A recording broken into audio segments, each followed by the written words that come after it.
आता शिवमहापुराण महात्म्यामध्ये आणखी एक दुसरी कथा आलेली आहे.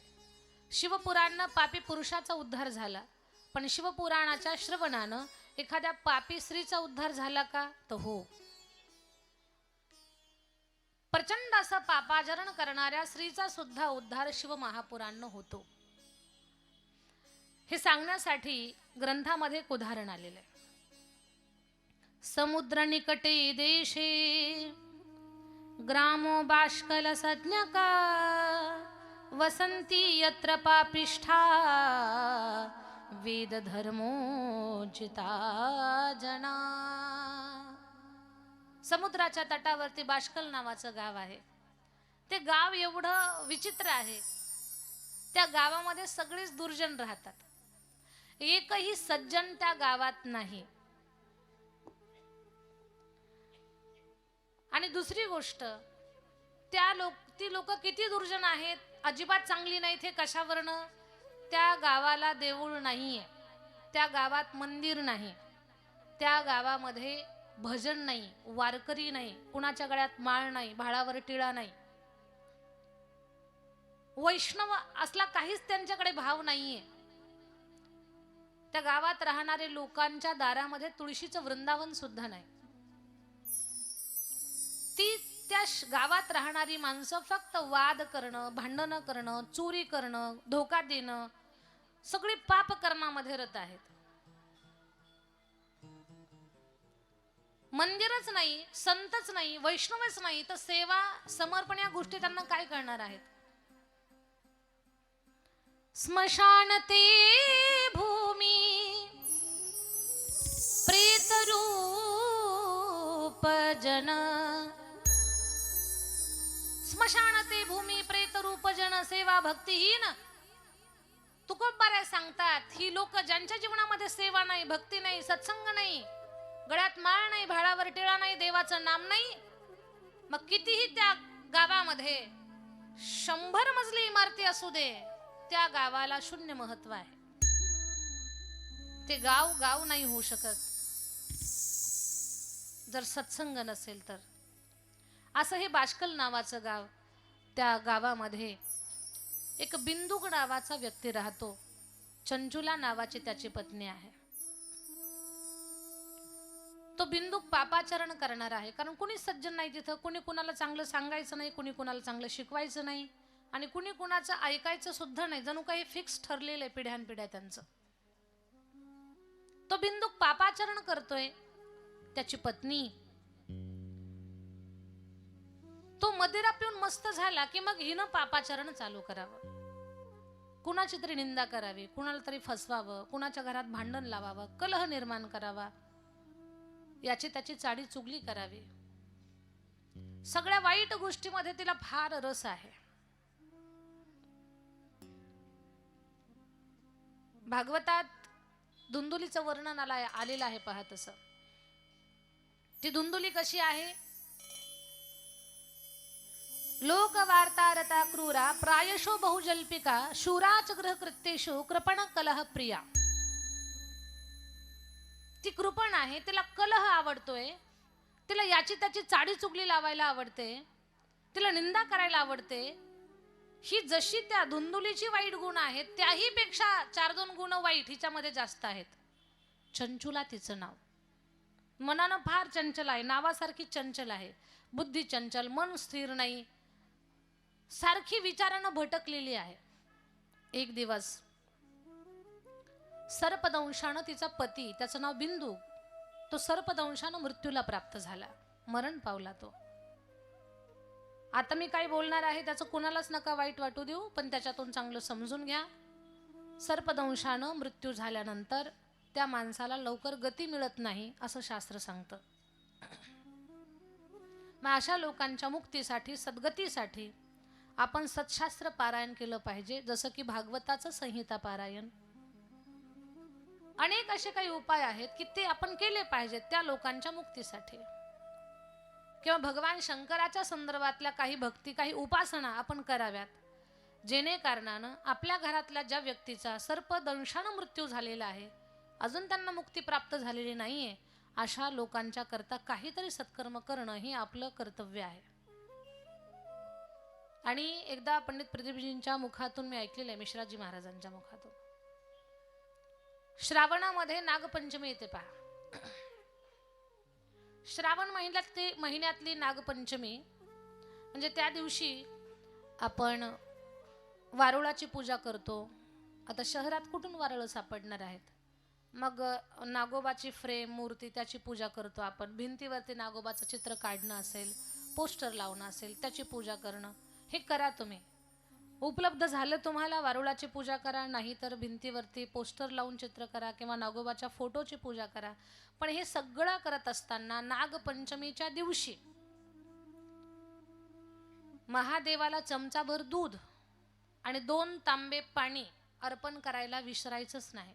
नागपंचमीच्या दिवशी महादेवाला 2 तांबे पाणी आणि 1 चमचाभर दूध नागपंचमीच्या दिवशी जर आपण अर्पण केलं तर आपल्या अगोदरच्या 7 पिढ्या पूर्वजांच्या, त्याच्यामध्ये जर कोणी सर्पयोनीला गेलं असेल, भले आपल्याला माहिती असो अथवा नसो, जर कोणी सर्पयोनीला असेल तर आपण इथं केलेल्या पूजेचा परिणाम असा होतो, तात्काळ त्यांची सर्पयोनीतून मुक्तता होते आणि त्यांना सद्गती प्राप्त होते.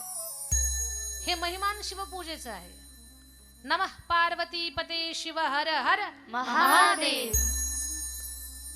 पण हे आपण लक्षात ठेवलं पाहिजे. नागपंचमीच्या महापर्व काळावरती 2 तांबे पाणी आणि शंकराची पूजा अजिबात अवघड नाहीये, फार सोपी आहे. 1 लोटा जल और सब समस्या का हल. काही लागत नाही महादेवाला. तांब्याभर पाण्यानं प्रसन्न होणारा हा देव आहे. छोट्याशा बेलपत्रानं खूप काही आपल्याला देणारा हा देव आहे. याच्यासारखा दाता नाहीये, याच्यासारखा दुःख हरण करणारा कोणी नाहीये. याच्या दरबारातून रिकाम्या हातानं कोणीही वापस येत नाही. स्वतः स्मशानात राहतो, स्वतः वैरागी आहे, वैराग्याचं रूप यानं धारण केलेलं आहे. पण याचे भक्त फार मोठे बलाढ्य बलशाली धनवान आहेत. महादेवाची विशेष कृपा. तो जो बिंदुक आहे तो सर्पदंशानं मृत्यूला प्राप्त झाला. त्याची पत्नी चंचुला पती मरण पावल्यानंतर अधिकच स्वैर बनली. अधिक. आता तर तिला कोणी बंधन घालायला नाही, तिला कोणी चांगलं सांगायला नाही, तिला कोणाचा धाक नाही, धोका नाही, सगळा तिचा मनमानी व्यवहार चाललेला आहे. पण लक्षात घ्या, मनाच्या मागे कुठपर्यंत धावणार आहोत आपण? मन सांगतंय तो त्या गोष्टी कुठपर्यंत करणार? शरीर जोपर्यंत साथ देतंय तोपर्यंत. डोळ्यानं दिसतंय, कानानं ऐकू येतंय, अजून शरीरावरती तेज आहे, म्हणून आपण पापाचरण करणार, अंगात ताकद आहे तोपर्यंत. पण लक्षात घ्या, आपल्या संतांनी खूप सांगितलंय आपल्याला, सगळं अनुकूल आहे तेव्हा चांगली कर्म करा, ते म्हातारपणाला कामी येतील. पण सगळं अनुकूल असताना तुम्ही जर पापाचरण केलं, दुःख में सुख दिखला के बनाए, दुःख में सुख दिखला के बनाए, बड़ा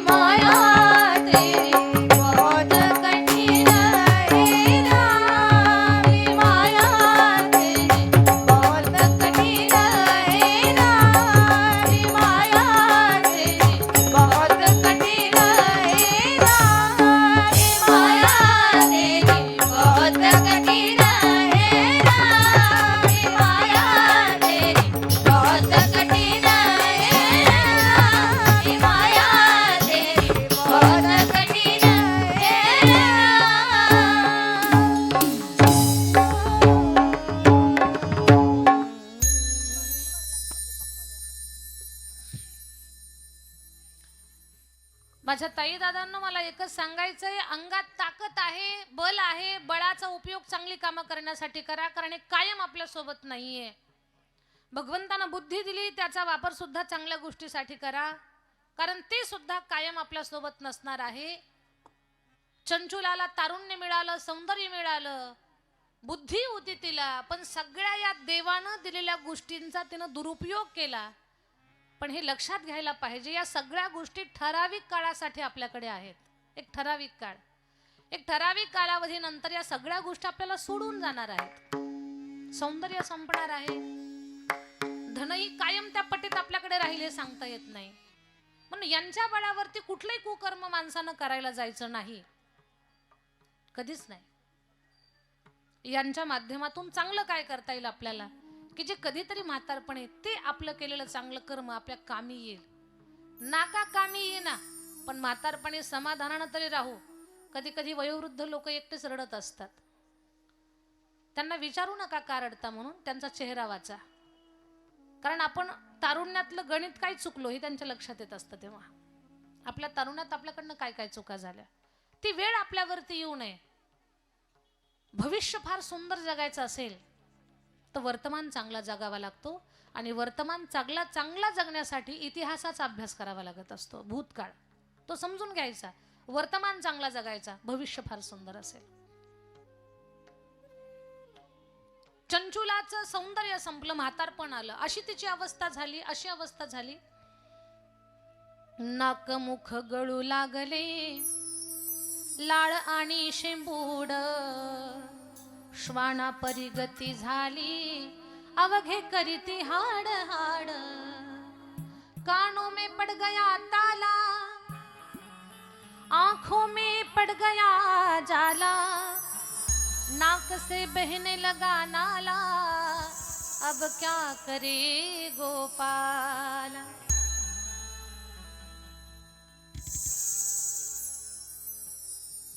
चंचुला शरीर संपलं, थकलं तिचं शरीर. आता अन्नाविना तिची हाल होऊ लागलेले आहेत. गावात कोणी तिला भिक्षा घालत नाही, कारण तिचं सगळं जीवनपट लोकांना माहिती होता. तिला कोणी जवळ करत नाही, तिची कोणी दया दाखवत नाही. अन्नाविना मरू लागली. तिनं गाव सोडलं, दुसऱ्या गावामध्ये निघाली भटकत. आणि भटकत असताना, प्रवास करत असताना एका गावामध्ये शिवमहापुराण कथा चालू होती. रखरखत ऊन आहे, पायाला चटके बसतायत, अंगाला चटके बसतायत, अन्न पाण्याविना व्याकुळ झालेली आहे, तहानेनं घसा कोरडा पडलाय, पोटात अन्नाचा कण नाही, चालवताही नाही तिला. रस्त्याच्या कडेला बसले काही सज्जन स्त्रिया, धार्मिक प्रवृत्तीच्या माऊल्या, हातामध्ये पूजेची थाळी घेऊन शिवमंदिरामध्ये कथा ऐकण्यासाठी निघाल्या होत्या. चंचुलीनं पाहिलं त्यांना.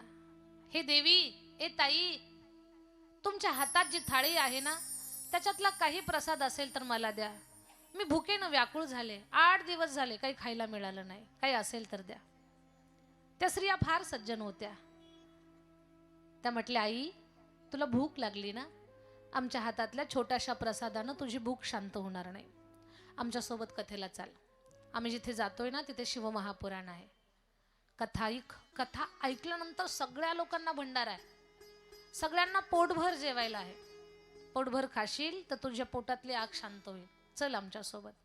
चालवल्या जात नव्हतं तिला, कुणी हाताला धरलं, कुणी तिची मदत केली. कथा मंडपापर्यंत घेऊन गेले सगळेजण तिला. चंचुला कथा ऐकायला बसले, कारण कथा झाल्यानंतरच सगळ्यांना जेवण होतं, कथेच्या अगोदर नाही. सगळी लोक कथा ऐकू लागली आणि कथाकार चंचुला कथा ऐकायला बसली आणि नेमका कथाकाराचा विषय चाललेला होता. बाबांनो, जीवन जगत असताना एखाद्या वेळेला पूजा पाठ चुकला तरी चालेल, पण कर्म चुकू देऊ नका. एखादी पूजा चुकली तरी चालेल, पण कर्म चुकू देऊ नका, कारण कर्म जसं कराल तसं फळ तुम्हाला भोगावं लागेल. त्याच्यातून तुमची सुट्टी नाही. चांगलं कर्म कराल चांगलं फळ मिळेल, चुकीचं कर्म कराल तुम्हाला चुकीची फळं भोगावी लागतील. कुणाला फसवू नका, कुणाला धोका देऊ नका, कुणाचं धन लुटण्याचा प्रयत्न करू नका, दुसऱ्याच्या धन आणि संपत्तीवरती कधी नजर ठेवू नका. फार भयंकर त्रास देतात ते मधूत.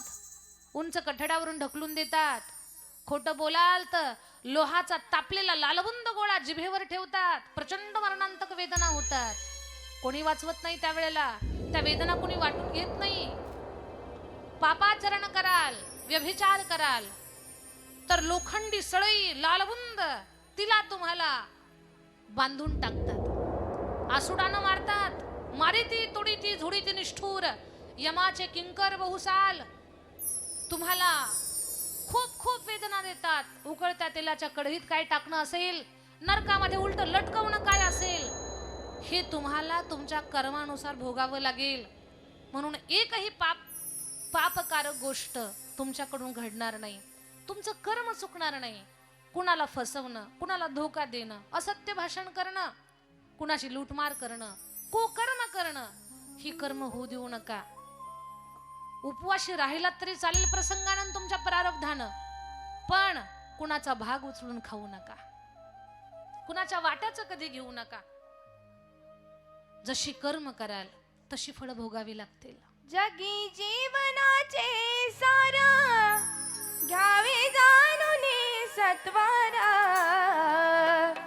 जैसे ज्याचे कर्मा तैसे फळ देतो रे ईश्वर.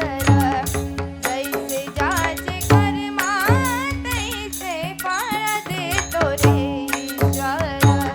जैसे ज्याचे कर्मा तैसे फळ देतो रे ईश्वर. जैसे ज्याचे कर्मा तैसे फळ देतो रे ईश्वर. जैसे ज्याचे कर्मा तैसे फळ देतो रे ईश्वर. क्षणिक सुखासाठी आपल्या कोणी होतो नीती भ्रष्ट. क्षणिक सुखासाठी आपल्या कोणी होतो नीती भ्रष्ट. कोणी त्यागी जीवन आपुले दुःख जगी करण्यानष्ट. कोणी त्यागी जीवन आपुले दुःख जगी करण्यानष्ट. देव करी जय जयकारी. देव करी जय जयकारी. आत्मा भोगी तो नंतरा. जैसे ज्याचे कर्मा तैसे फळ देतो रे ईश्वर. जैसे ज्याचे कर्मा तैसे फळ देतो रे ईश्वर. जैसे ज्याचे कर्मा तैसे फळ देतो रे ईश्वर. ज्याचे कर्मा तैसे फळ देतो रे ईश्वर. जैसे ज्याचे कर्मा तैसे फळ देतो रे ईश्वर. जैसे ज्याचे कर्मा तैसे फळ देतो रे ईश्वर.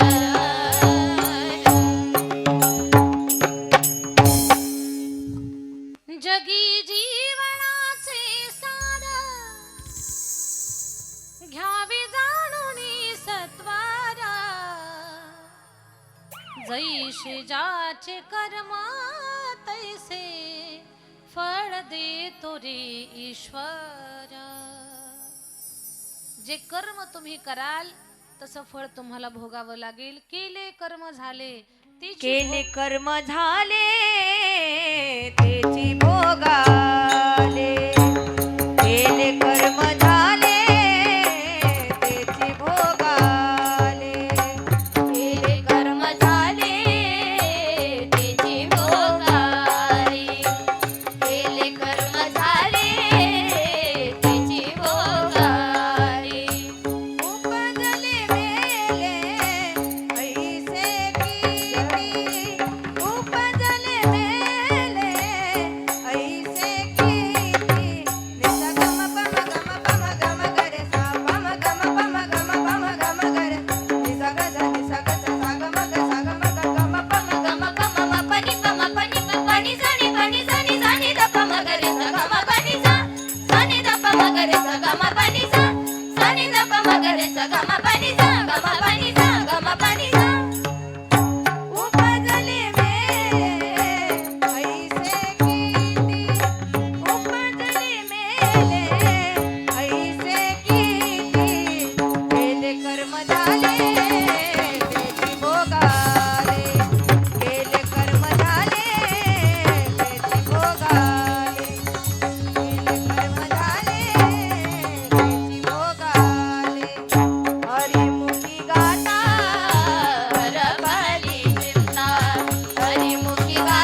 कर्म झाले तेची भोग आले, उपजले मेले ऐसे किती.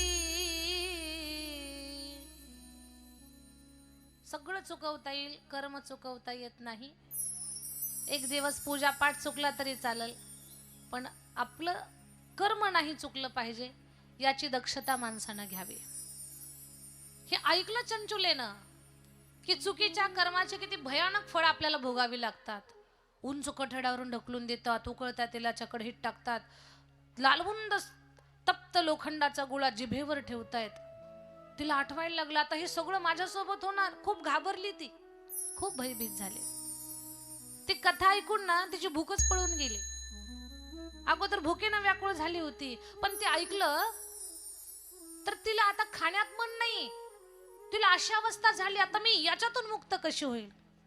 काय मी उद्धार पावेन, काय कृपा करील नारायण, ऐसे तुम्ही सांगा संत जन, करा समाधान चित्त माझे, काय हे खंड येईल कर्म. तिला कळवळ निर्माण झाली, काय मी उद्धार पावेन, आता माझा उद्धार कसा होईल, मला कोण वाचवल या भयानक अशा पापकर्मातून. त्या मला पुढे माझ्या समोर जे उभं राहणार आहे त्याच्यातून मला बाहेर कोण काढेल. सगळी लोक जेवायला आणि ही व्यासपीठाकडे निघाली. व्यासपीठ चढून वरती महाराजांच्याकडे जावं तिनं, एका पायरीत पाय अडकला, तोंडावरती पडली. महात्मे व्यासपीठावरनं उतरले आणि तिला असं उचलणार. ते म्हणते, बाबा माझ्या अपवित्र शरीराला हात लावू नका, या शरीरानं सगळी पापकर्म केलेली आहेत, नका, तुम्ही फार पवित्र माणसं आहात, आमच्या शरीराला हात लावू नका. अश्रू डोळ्यातून वाहताय, डोळे डबडबले, कंठ तिचा दाटून आला.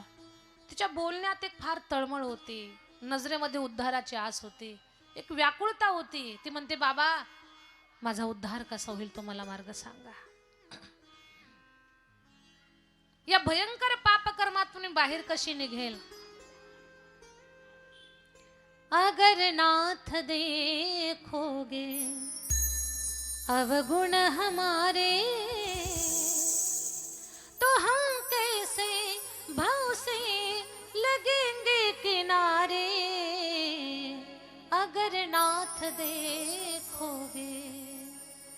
आमचा उद्धार कसा होईल. महाराजांनी सांगितलं, चंचुला मा, तुला एवढं कळलं तरी खूप झालं. आता इथून पुढे तू तुझी काळजी करू नको. इथून पुढे तुला या पाप कर्मातून बाहेर काढण्याची जबाबदारी भगवान शिवाची आहे, भगवान शंकराची आहे. आता तू निश्चिंत राहा. तुला कळालं ना तू चुकली. माणसं फसतात कुठे, जेव्हा माणसं चुकाच कबूल करत नाही तेव्हा जास्त फसल्या जातात. चूक कबूल करावी आणि पुन्हा ती चूक होणार नाही याची दक्षता घ्यावी. झालेल्या चुकीतून बाहेर काढण्याची जबाबदारी परमेश्वराची असते. मा आता काळजी करू नकोस तू चंचुला आई. आता एकच काम कर, रोज कथा ऐक, प्रसाद घे आणि या शिव मंदिरामध्ये राहून भगवान शंकराची सेवा कर. शंकराच्या दर्शनाला येणाऱ्या भक्तांची सेवा कर, तुला जी जमते ती. चंचुलानं रोज कथा ऐकली. खायला मिळालं म्हणून तब्येतही तिची चांगली झाली, कारण अन्नाविना मरू लागलेली होती. 2-3 वेळा जेवण, कथा ऐकणं. कथा तर झाली पूर्ण 7-8 दिवसाची. नंतर तिनं भगवान शंकराची सेवा चालू केली. मंदिर स्वच्छ ठेवणं, मंदिरातला कचरा काढणं, शिवनाम जपणं, शिवदर्शन घेणं, शिवसहस्रनामाचा उच्चार करणं आणि जे भाविक शिव मंदिरात दर्शनाला येतात ना त्यांच्या चप्पलकडे लक्ष देणं. लोकांना सांगायची, दादांनो मोकळ्या मनानं दर्शन घ्या, चप्पलची काळजी करू नका, तुमची चप्पल मी सांभाळते. बऱ्याच वेळेला आपण मंदिरात जातो पण आपला अर्धा जीव चप्पलकडेच असतो. बरं, चप्पलकडे जीव असणं साहजिक आहे. आता ब्रँडेड चप्पल वापरतात लोक, महागड्या चप्पल वापरतात आणि त्यात चोरी जाव्यात. मग असं वाटतं दर्शन करून काहीच उपयोग झाला नाही. पण कान देऊन ऐका, शास्त्रात काही गोष्टी सांगितलेल्या आहेत. 3 वस्तू आहेत अशा की त्या कधीच आणि चुकूनही आपल्या घरी आणायच्या नाही. 3 वस्तू आहेत त्या चुकूनही आपल्या घरी कधी आणायच्या नाही. आणाल त्या दिवसानंतर तुमचे दिवस पहा फार वेगळे असतील. वेगळे म्हणजे तुम्ही कधी कल्पनाही करणार नाही की असं आपल्या जीवनात असं काय घडलं म्हणून. 3 वस्तू चुकूनही दुसऱ्यांच्या आपल्या घरी आणायच्या नाहीत. त्यात पहिली चप्पल. तुमची खराब सोडली, तुमची हरवली म्हणून दुसऱ्यांची घेऊन आले, ही चूक तर कधीच करायची नाही. चप्पल कधी दुसऱ्यांची आपल्या घरी आणायची नाही. 2 नंबर, कुंकुवाचा करंडा दुसऱ्याचा आपल्या घरी घेऊन यायचा नाही. हा, संक्रांतीच्या काळात वाणामध्ये तुम्हाला दिला असेल भेट म्हणून, तो घेऊन आलात काही हरकत नाही. पण नजर चुकीनच आला, चुकूनच आला, देणारच होते असाच आला पर्समध्ये, असं नाही. दुसऱ्याच्या कुंकुवाचा करंडा आपल्या घरी आणायचा नाही. चप्पल आपल्या घरी आणायची नाही. तिसरी वस्तू, दुसऱ्याची छत्री चुकूनही आपण आपल्या घरी घेऊन यायची नाही. या 3 वस्तू आपल्या घरी येणार नाहीत याची खूप काळजी घ्यावी. या गोष्टींचं येणं म्हणजे आपल्याला अवकळा प्राप्त होण्यासारखं आहे. या वस्तू कधी आपल्या घरी आणू नका. शास्त्रात तशी 7 नावं सांगितलेली आहेत, पण 3 तुम्हाला सांगते मी, उरलेली 4 तुमची तुम्ही शोधा. 7 लोकांची नावं कधीच आपल्या तोंडानं आपण घ्यायची नाही. त्यांना एकेरी शब्दात कधी बोलायचं नाही. काही नावं आदरानं घेऊ नका, काही घेण्यायोग्य नाहीत म्हणून घेऊ नका, आणि काहींची घेणं चांगलं नाही म्हणून घ्यायची नाही. 3 लोकांना कधी नावानं आवाज द्यायचा नाही. सगळ्यात पहिले, आपल्या गुरुला कधी एकेरी शब्दानं आपण आवाज द्यायचा नाही. जे आपलं गुरुस्थान आहे, ज्यांनी आपल्याला ज्ञान दिलं, ज्यांनी आपल्याला जगण्याचं खूप काही हे दिलं, अनुग्रहित केलं, आपल्या आत्मकल्याणासाठी ज्यांनी आपल्याला दीक्षा मंत्र दिला, गुरुला कधी नावानिशी बोलवायचं नाही. समोर असले बी आणि पाठीमागे जरी आपण असलो, त्यांच्याबद्दल बोलत असो, तर एकेरी शब्दात कधी गुरुला बोलायचं नाही. त्या माणसाची कधी जीवनात प्रगती होऊ शकत नाही. गुरुला एकेरी शब्दात बोलू नका. दुसरी गोष्ट, आपल्या घरात आपला मुलगा मोठा असेल तर मुलाला सुद्धा नावानं बोलवू नका. सगळ्यात मोठा मुलगा असेल, काय त्याचं नाव ठेवलं असेल तुम्ही, त्या नावानं त्याला कधी बोलवायचं नाही. जुनी लोक बिचारी अडाणी होती, अशिक्षित होती, पण संस्कृती सांभाळत होते जुनी लोक. घरात मुलगा असेल ना, त्याला टोपण नाव ठेवायचे. अप्पा, अण्णा, दादा, तात्या अशी नावं ठेवायची. मग तसं तुमच्या मुलाला टोपण नावानं तुम्ही बोलवा, पण मुलाचं ते नाव ठेवलं आणि त्याच नावानं तुम्ही बोलावताय. मोठ्या मुलाला कधीही नावानिशी बोलवायचं नाही. जर आपण त्याला नावानिशी बोलावलं तर त्याला आरोग्यासंदर्भात तक्रारी चालू होतात. अंधश्रद्धा नाही, परंपरेनं काही गोष्टी आपल्याकडे आलेल्या आहेत, त्या आपल्याला माहिती व्हाव्यात म्हणून सांगते. हा, मुलगी सगळ्यात मोठी असेल, नंतर मुलं असतील, काही अडचण नाही, तुम्ही नावानिशी बोलवू शकता. पण पहिले मुलगाच घरात जन्माला आला असेल आणि त्याला आपण त्याच्याच नावानं बोलावतोय, ही गोष्ट चांगली नाही. सगळ्यात पहिले गुरुला नावानं आवाज देऊ नका. 2 नंबर, आपल्या मोठ्या मुलाला नावानं बोलवू नका. आणि तिसरी गोष्ट, आपल्या सौभाग्याला सुद्धा नावानं बोलवायचं नाही. आपल्या पती परमेश्वराला नावानं आवाज देऊ नका. तुम्ही सगळ्यात धार्मिक आहात, ही अडचण तुमच्या कुणातच नाही, हा प्रॉब्लेमच नाही तुम्हाला कुणाला, हे मला चांगलं माहिती आहे. पण अशीच एकदा मी कथेला गेले. आम्ही पहाटे जाऊन पोहोचलो कथेला. ज्या घरी आम्ही गेलो ती माऊली फार मनानं मोकळी होती. सकाळी गेल्यामुळे त्या माऊलीनं आम्हाला बसवलं घरामध्ये. म्हणे बसा ताई, खूप पहाटे आला, सकाळी 6 वाजता. म्हटलं हो, खूप लांबचा प्रवास होता म्हणून आम्ही रात्रभर प्रवास करून इथे पोहोचलो. या ताई बसा, तुम्ही ब्रश करा, मी चहाचं नियोजन करते. आमचा ब्रश होईपर्यंत त्या ताईनं मला विचारलं, म्हणे दीदी चहा दुधाचा घ्याल का बिना दुधाचा? मी म्हटलं दुधाचा असलं तरी चालेल. ठीक आहे, काय हरकत नाही, पण घरात काही दूध नाहीये, मी दूध आणायला पाठवते. आणि माझ्या समोरून त्या ताईनं आवाज दिला, सचिन, ए सचिन. मी म्हटलं ताई, लेकरू झोपेत असेल, झोपू द्या त्याला, कशाला झोप पोड करता त्याची. ताई तुम्ही थांबा, सचिन. अहो म्हटलं एवढं जोरजोरात आवाज द्यायला लागला तुम्ही, करू द्या आराम. ए सचिन. म्हटलं ताई, मुलाची लेकराची झोप मोडू नये. ती ताई म्हटली दीदी लेकरू नाही. मग लेकराचा बाप आहे. म्हटलं बरं.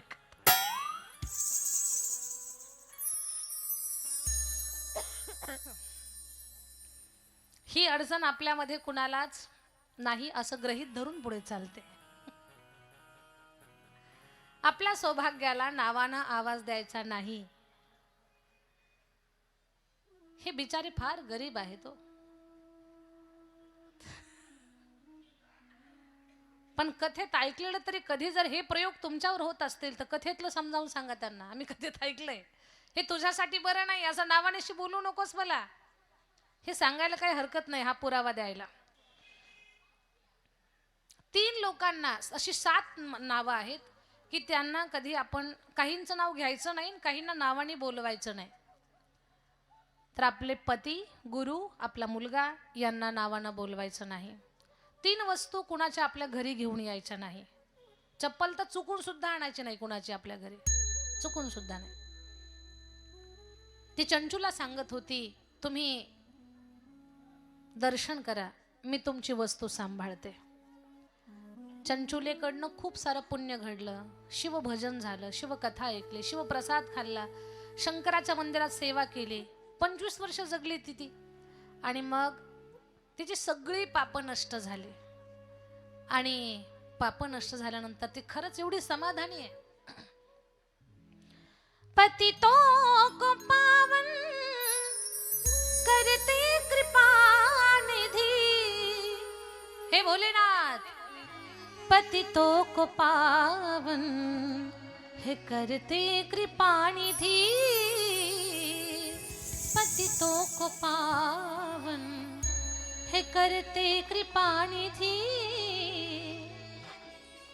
हुए शुद्ध है इस सुयश के सहारे,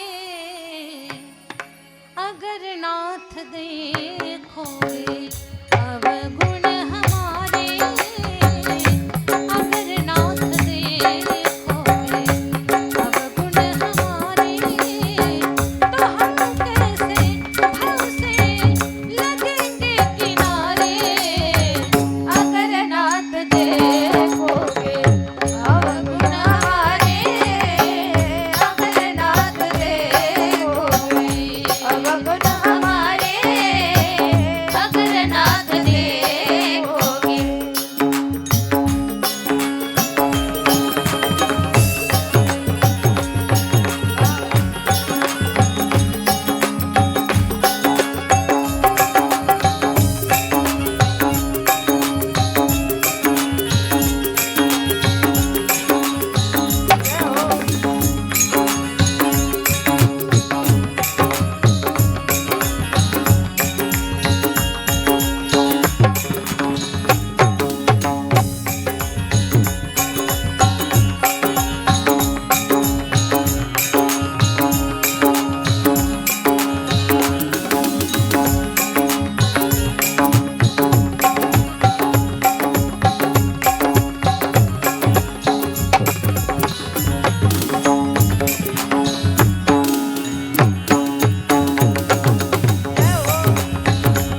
जय हो, जय भोलेनाथ, हरी बोल.